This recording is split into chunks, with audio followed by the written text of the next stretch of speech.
Hi, my name is Rachel Lindsay. I am a pediatric hospitalist with ETSU Health.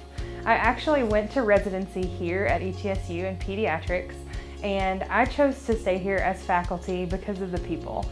The people here in Johnson City and in the Appalachian Highlands are some of the most hardy people that there are, and it's a pleasure to be able to take care of them every day.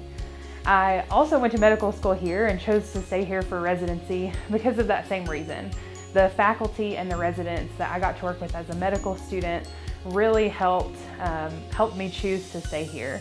And then as I was graduating residency and about to start my first job, I wanted that same family feeling that I got when I was looking for a residency program, and that was here with the people in ETSU.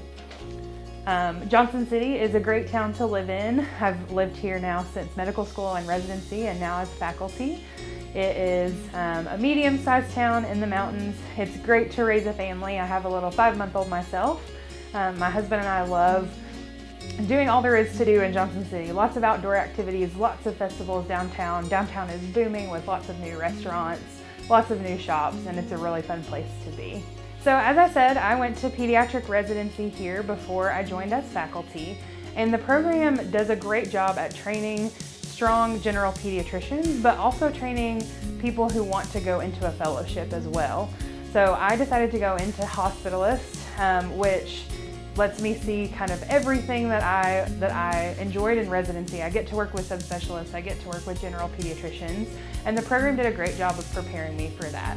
I feel like I have all of the skills that I need to be a pediatric hospitalist. We do lots of procedures here in residency, and you really go into the world ready for your first job and you know what to do. The program is also great at training pediatricians to recognize the social determinants of health that are huge in this region. You see some of the things that you would see on a medical mission trip somewhere in a third world country, you can see right here in Johnson City. So if you feel like you have a heart for global health, this is a great place to train because it can really prepare you for that as well. If you're interested in a small residency program in a medium-sized town in the mountains, love the outdoors, and love a family feel for residency, this is definitely a great program for you. Please look around at the website and reach out if you have any questions. You can find our contact information on the website, and any of us would be very happy to talk with you about all there is to offer here at ETSU.